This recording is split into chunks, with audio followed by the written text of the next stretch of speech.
Entonces, cuando nosotros no soltamos ese ruido interno o externo, nos deja sin depender realmente de Él. Y pareciera que anula nuestra oración. ¿Por qué lo digo? Según el Nuevo Testamento, o sea, la palabra de Dios, dice, viene por escuchar. La fe viene por escuchar. Fides ex auditu. Romanos 10, 17. Eso lo dijo Pablo. La fe viene por el oír, por escuchar. De ahí que en la Biblia siempre vemos la exhortación al ser humano desde el Antiguo Testamento, donde dice, oh Israel, escucha. Está en Deuteronomio. Misma que encontramos y que también Jesús dice, escuchar. Y también le añade, quien tenga oídos para oír, que oiga. Hace énfasis Jesús en que hay que escuchar. ¿Te das cuenta? ¿Cuánto énfasis hace Dios en que escuchemos cuando oramos y cuando vemos su palabra? Pero ¿qué es lo que nos hace que no seamos buenos escuchas? ¿Ha notado que cada vez es mayor el número de personas de todas las edades que para sentirse acompañadas están todo el día hasta con el cuello ya lastimado en el chat frente a una pantalla electrónica, creyendo que están acompañadas frente a la pantalla electrónica, pero no es una relación personal verdadera, y platicando a veces cosas tan superficiales, tan ridículas, nomás por sentirse que ahí están y que están vivos y que sus amigos ahí están o sus parientes? Oye, está lloviendo, ¿qué estás haciendo? ¿Qué vas a comer? Voy de salida, saliendo del baño, ya voy a vestirme, ya voy a la azotea, ya... Cosas que dices, ¿cómo puede ser que nos estemos convirtiendo en eso? O que si están en su casa solos, encienden la televisión y no le prestan atención, no aprenden nada, no oyen nada, no compran nada. Porque la televisión algo tiene de difusión donde nos dice, ya me di cuenta de esta noticia, ya me di cuenta de esta situación, ya aprendí esto. No te digo que trae cosas buenas, la mayoría no son, pero ni siquiera le ponen atención porque quieren sentir el ruidito para no sentirse solos. O todo el día con el audífono, el de la bicicleta, el que va atravesando la calle, el que va manejando, etcétera, etcétera, porque no saben convivir consigo mismos. Queriendo no sentirse solas, las personas se aíslan. No sabe la gente convivir consigo mismo, se tiene miedo. Más bien como que buscan huir de sí mismos, huir. No quieren pensar, no quieren confrontarse, no quieren razonar, no quieren meditar, calcularle, revisarse, planear. Lero el ruido. Las personas actualmente, y a diferencia de otras épocas, cada vez más van perdiendo o vamos perdiendo la capacidad de convivir con nosotros mismos. Ya no hay los tiempos para meditar, como lo digo, razonar, etcétera. Y hasta van adquiriendo temor a la soledad. No les digo que levanten su mano. ¿Cuánta gente tiene miedo a estar solo? ¿Cuántas personas tendrán miedo a llegar a viejecito, viejita y estar solito? Y cuando se muera mi compañero, mi compañera, y cuando se vayan mis hijos, ¿qué será de mí? Qué miedo estar solo. Aún los creyentes, los expertos en la materia llaman autofobia. Fobia a la soledad o a sí mismo. Se tiene miedo la gente a estar sola. Estar solo en los tiempos que cada quien lo sienta necesario, cada gente somos diferentes. Dios nos hizo gregarios, pero también los momentos de soledad te permite, ¿sabes qué? Conocerte, contactar contigo mismo, escuchar tu propia mente andar, tus emociones, ir y venir. ¿Por qué tengo coraje? ¿Por qué tengo resentimiento? ¿Por qué tengo odio? ¿Por qué tengo envidia? ¿Por qué me siento frustrado? ¿Por qué este complejo? ¿Por qué la culpa? ¿Por qué hice bien o hice mal? Está fregando la loza la persona, ni ora ni piensa, está con el audífono, está la persona componiendo el carro, está la persona en el camión, no se dan cuenta de nada, aislados, en vez de acompañados, aislados. Los jóvenes no pueden estar, te vas a volver loco, te vas a volver sordo. Cuando tengas 30 años va a haber en el mundo una generación de sordos precoces. Antes que se endurezcan los huesecillos, van a estar dañados por los decibeles que se meten en las orejotas. Qué tristeza, ¿no? Qué coraje que vayamos al despeñadero diciendo que vamos bien. Ay de aquel que dice que está bien lo que está mal. Cuando aprendas a estar solo contigo mismo y te es cómodo estar así, entonces para los demás también será cómodo estar a tu alrededor. Yo hace muchos años le digo a la gente, la soledad es un lujo. Así, pero hasta las 12 del día. No, ten un tiempo, es un lujo. Una madre de familia que tiene 8 hijos, ¿cuándo está solita? Un padre de familia, ¿cuándo está solo? Una persona que está agobiada por el negocio, por la escuela, por el no sé cuántas actividades, no está sola, tiene ruido en su mente y emociones. Esas impiden escuchar la dirección de Dios. Cuando tú te sientes bien contigo mismo, de convivir contigo, entonces la gente también va a estar bien a tu alrededor, cerca de ti, y a ti te será fácil estar con los demás, convivir, sean padres, sean amigos, sean desconocidos. Te va a ser más fácil entablar relación. Acuérdate de la samaritana, acuérdate de Jesús, acuérdate de que todos los personajes bíblicos conocieron personas, hablaron a personas, se relacionaron.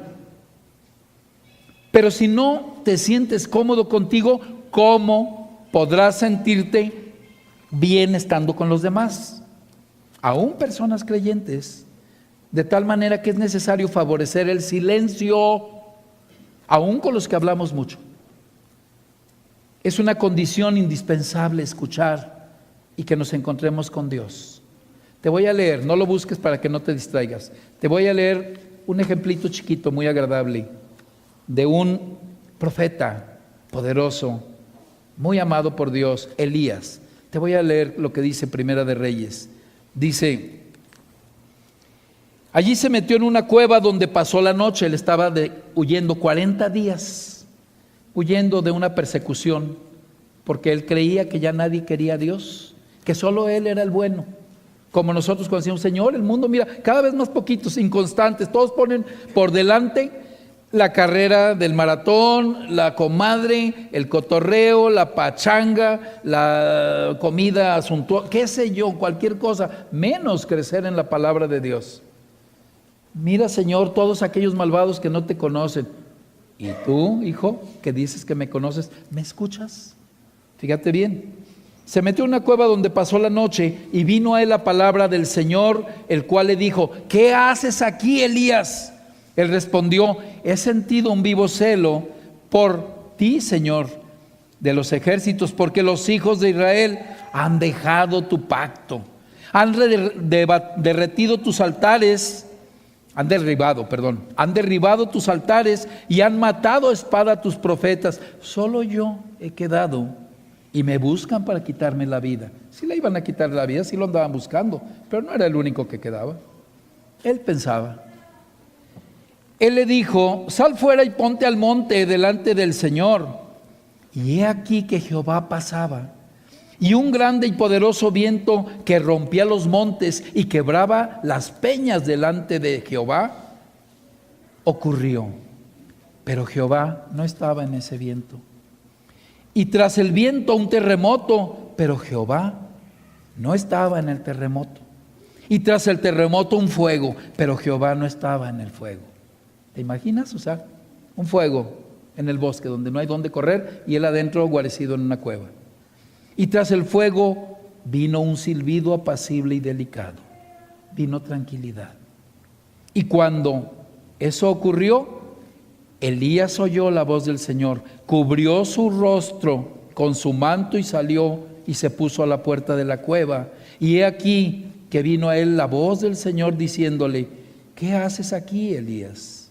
Él respondió: he sentido un vivo celo por ti, Señor, Dios de los ejércitos, porque los hijos de Israel han dejado tu pacto, han derribado tus altares y han matado a espada a tus profetas, y solo yo he quedado y me buscan para quitarme la vida. Repitió lo mismo. Y el Señor le dijo: ve, vuelve por tu camino por el desierto de Damasco y llegarás y ungirás a Hazael por rey de Siria, etcétera, etcétera. Le da más instrucciones, le dice: ahí todavía hay muchos que no han doblado rodilla, hay mucha gente que no te escucha. Traído a nuestros tiempos, hay personas que están necesitadas de tu consejo, de tu enseñanza, de tu testimonio, y tú estás ocupado. Analízalo. Estar solo, lo que cada quien sienta necesario, nos da fortaleza nos da crecimiento. Jesús oraba apartado de todo y sin el ruido en el entorno, sin el murmullo y en plena comunicación con el Padre. Te voy a mencionar rápidamente algunos de los pasajes donde habla de Jesús que se iba a orar por aparte.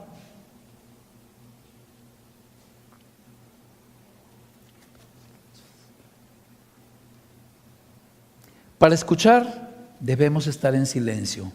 Mira, Lucas 4:1 dice: Jesús, lleno del Espíritu Santo, volvió del Jordán y fue llevado por el Espíritu al desierto. ¿Recuerdas aquel momento cuando lo tentó Satanás? Era un momento especial y estuvo 40 días, igual que Moisés en el Horeb, en el Sinaí, es el sinónimo del Horeb, igual que estos 40 días que anduvo en el desierto de Beersheba y en el Damasco, este hombre, Elías, del que estamos hablando. 40, un número bíblico de crecimiento, de aprendizaje y de prueba. 40 años en el desierto vagando, 40 días y 40 noches de lluvia en el diluvio, etcétera. Muchos 40 hay en la Biblia. Es un tiempo de prueba y de aprendizaje. Lucas 5, 15, 16 dice: pero su fama se extendía más y más y se reunía mucha gente para oírle y para que le sanase de sus enfermedades. Mas él se apartaba a lugares desiertos y oraba. Eso es después de haber sanado a aquel hombre con lepra. En Lucas 6, 12, 13 dice: sucedió por aquellos días que se fue al monte a orar y se pasó la noche en la oración a Dios. En aquellos días fue al monte, se apartó de sus discípulos, donde que tenía un círculo especial. De aquellos 12 discípulos, tenía 3 sus preferidos, con los que compartió la transfiguración, con los que se quedó más cercano cuando oró en el huerto de los olivos. Y sin embargo, en ese momento, aparte. Antes de escoger a los discípulos, es esta ocasión. Y luego serían los llamados apóstoles. O sea que le pidió dirección al Padre todo el tiempo, tanto para iniciar su ministerio en el desierto como para escoger a los discípulos. Lucas 9:18 dice: y sucedió que mientras él estaba orando a solas, ¿estaba orando cómo? A solas. Se hallaban con él los discípulos y les preguntó: ¿quién dice la gente que soy yo? Esto es en la ocasión cuando Pedro le hace la confesión: tú eres el Hijo del Dios viviente. Mateo 14:13 dice: al oírlo Jesús se retiró de allí en una barca aparte a un lugar solitario. En cuanto lo supieron las gentes, dice ahí, las gentes salieron tras él, viniendo a pie de las ciudades. Y saliendo Jesús vio una gran multitud, tuvo compasión de ellos y los sanó, a todos aquellos que estaban enfermos. Era la ocasión cuando asesinaron a Juan el Bautista, antes de sanar a muchos enfermos. En Marcos, donde empieza el Evangelio de Marcos 1, en el versículo 35, leemos: por la mañana, antes que amaneciera, Jesús se levantó y salió y fue a un lugar desierto y allí estuvo orando. Allí es antes de ir a predicar a Galilea y de mandar a los discípulos con él a predicar. Ahí está pidiendo dirección, está pidiendo confirmación al Padre. Enseguida hizo a sus discípulos entrar en la barca e ir delante de él a Betsaida, en la otra ribera del lago, entre tanto que él despedía a la multitud, y después que los hubo despedido, se fue al monte a orar. Marcos 6, 45 y 46. Ahí estamos hablando cuando multiplicó el alimento para aquella multitud, dándole de comer a las multitudes. Te he mencionado solo 7, anoté como 10. Termino, hay muchas más. Termino con lo que empezó. Empezó para pedir dirección a su ministerio, y en Mateo 26, 36, que lo acabamos de ver este jueves pasado aquí, del 36 al 39, dice: Entonces llegó Jesús con ellos a un lugar que se llamaba Getsemaní y dijo a sus discípulos: sentaos aquí entre tanto que voy allí. Y oró. Y tomando a Pedro y a los 2 hijos de Zebedeo, comenzó a entristecerse y a angustiarse en tal manera. Entonces Jesús les dijo: mi alma está muy triste hasta la muerte. Quedaos aquí y velad conmigo. Velad. Pero él a unos metros se apartó a orar.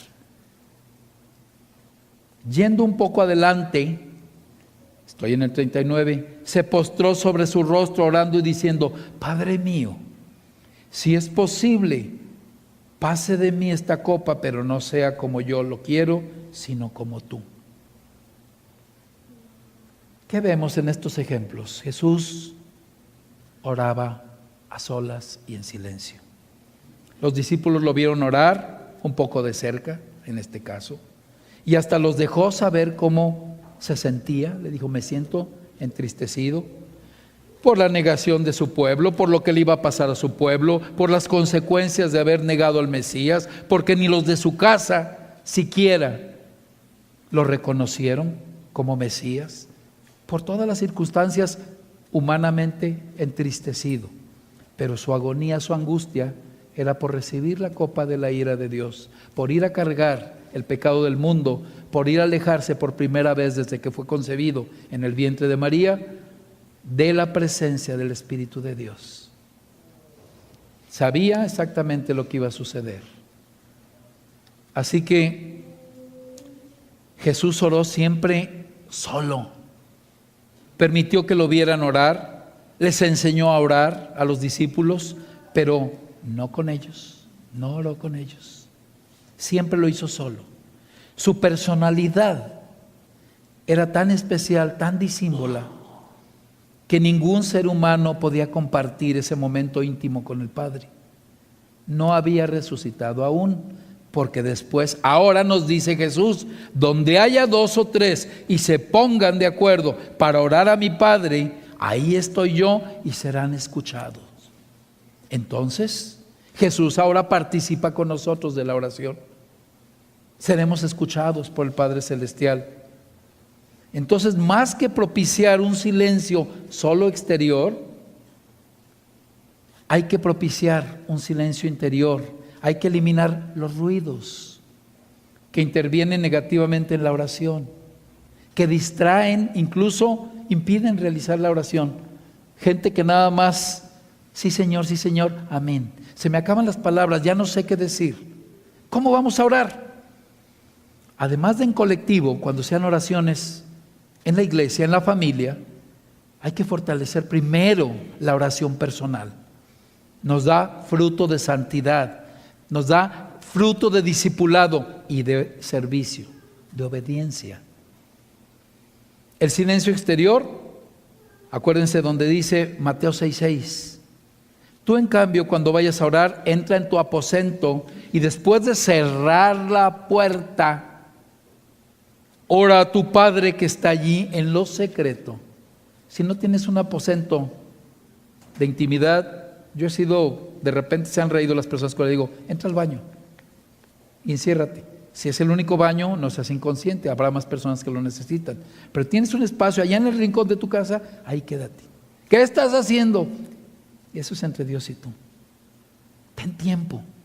Muy difícilmente escucharemos a Dios si estamos sumergidos en un entorno ruidoso. Te hacen preguntas, oyes televisiones, oyes los vendedores con altoparlantes, palabrerías y pura dispersión.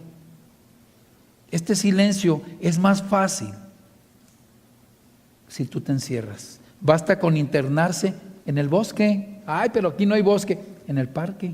Ay, pero es peligroso, no me vayan a asaltar. En un rincón de tu casa. Aprovecha cuando estás solo. Mira, cuando estás manejando y vas solo, no prendas el radio. Ten un tiempo.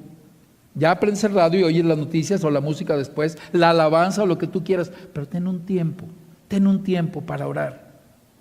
Si te estás enseñando a manejar, no hagas nada.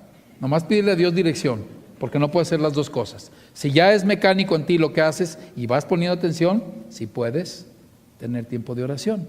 Ahora ve tu silencio interior. El encuentro Ya dijimos de la oración de Jesús. El encuentro con Dios se da en el silencio de tu alma.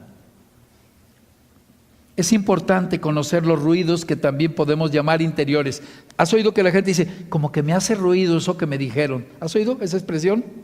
Te hace ruido quiere decir hierve algo. Algo te da vueltas. Como que lo traigo en la mente, como que me hace ruido esa cantidad de dinero, eso que le pasó a fulanito, qué casualidad que, etcétera, lo que tú pienses. Ese ruido son ruidos internos.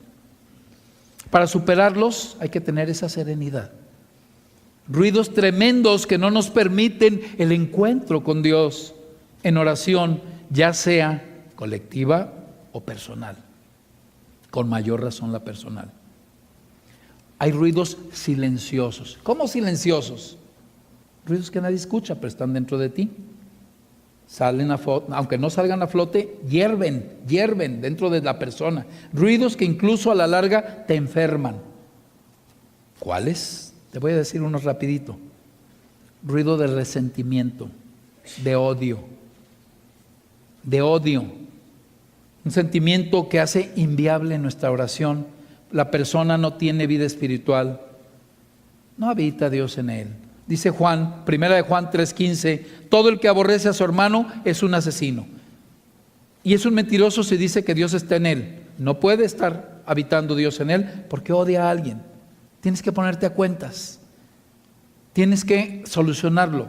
Tienes que otorgar perdón o pedir perdón. Y si ya no está la persona, pídele a Dios liberación. Que no estés atado al odio de lo que te hizo, de lo que te dijo, de lo que te quitó, cómo te ganó, etcétera, aquella persona. El ruido de la queja a Dios. Cuando le reprochamos a Dios lo malo que nos pasa, un ruido que no es audible, pero dentro de nosotros sí, es interno. Nos hace callar, se nos acaban las palabras, nos crea incredulidad, falta de fe. Sin fe es imposible agradar a Dios. ¿Por qué? Porque lo hacemos mentiroso. Y nuestra fe no crece porque no lo escuchamos, porque no le creemos, porque nos vemos tan angustiados. Sí, Señor, te pido por mi salud, pero mira, me duele mucho, no me haces caso. Y estoy como reprochándole. En vez de decir, Señor, tú tienes el propósito. Me salgo tantito para decirte en un paréntesis.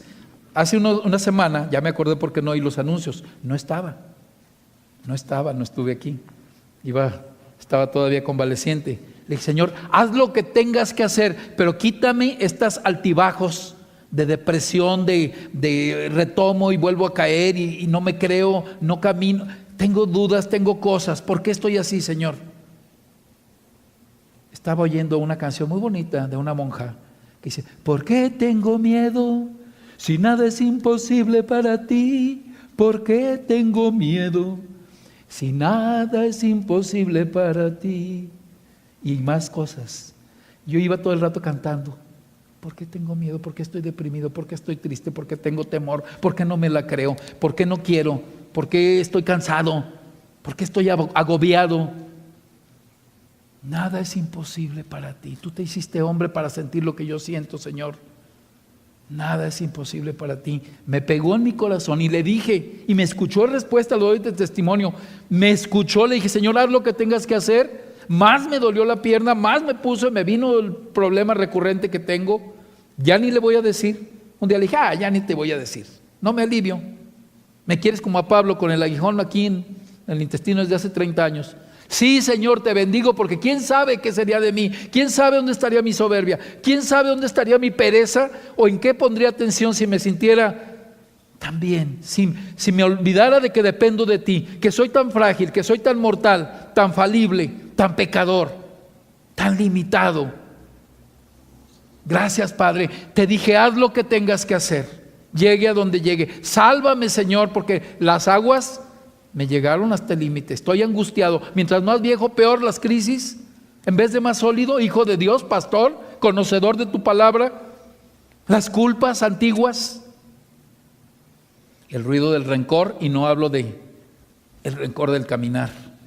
El enfado por algo contra alguien, si no se elimina a tiempo, se puede convertir en rencor. Ese ruido es negativo hasta para la salud física. No quieres comer, te hace daño, te duele, te da gastritis, te da colitis, te da todos los itis que te puedas imaginar, taquicardia. te baja o te sube la presión y más cosas. ¿Han oído personas? Se hizo diabético del susto que se dio, también del odio y del rencor y del resentimiento. Y también acuérdate que dice un proverbio, a veces también de tanto reír, duele el corazón. Ten serenidad, no te conviertas en anfugarte también, pura risa y puro comedia. Tiene tiempos, todo tiene su tiempo. Aquí conviene recordar con una condición previa para la oración, que es tener reconciliación. Mateo 5:24. Reconcíliate. Pero el ruido del orgullo es otro ruido, un ruido silencioso, ese exceso de amor propio, un amor hacia los propios méritos, por lo que la persona se cree superior a los demás o no necesita tanto de Dios. Aquellos sí, pero yo no, yo estoy contigo. El ruido que a veces personas se las echan, dicen coloquialmente, mucho a sí mismos. Yo veo fenómeno que va y viene como la marea, de repente pastores, de repente personas entregados a Dios, hombres de Dios, se alzan mucho, le ponen mucha crema a sus tacos y luego les hace daño la crema. De veras, créemelo. Y no es porque sea lácteo la crema. El asunto es, después ya no cargan. Quieren que los reconozcan y tienen reconocimiento y tienen mérito y han trabajado. Pero el aplauso te lo da Dios. El honor y la honra son para Dios. El ruido de la envidia, un ruido silencioso que hace que no se alabe a nadie nunca, que no se admire a nadie, que no te goces con el gozo de otros. Es un ruido que desconoce los propios talentos, negando la acción de Dios en tu propia vida. Eso crea tensión contra Él. El ruido del temor, te digo yo, ¿por qué tengo miedo, Señor? Vemos un mundo muy peligroso, muy violento, contaminado y corrupto, pero debemos confiar sabiendo que Él no nos va a fallar. Prometió Jesús, no los abandonaré, estaré con ustedes hasta el último de los días. ¿Por qué tenemos miedo? Ay, si me secuestran. Ay, Señor, qué bueno que no tengo propiedades y grandes empresas y carros y casas y bla, bla, bla, para que no me secuestren. Te secuestran hasta por los zapatos usados. ¿Sí? Por el carro, aunque no sea tuyo, aunque sea viejito, para delinquir o para lo que sea. Estamos en un mundo donde llueve un fuego de pecado y de maldad y no hay paraguas que nos libre, pero podemos confiar en Dios. Para el que ama a Cristo y el que está en Cristo, todo obra, así te secuestren, así te maten o maten a tus seres queridos. Tenemos que tener la confianza, Señor, tú sabes, tú eres bueno, tú no fallas, tú eres fiel. Ruido de las preocupaciones, circunstancias que nos absorben la atención.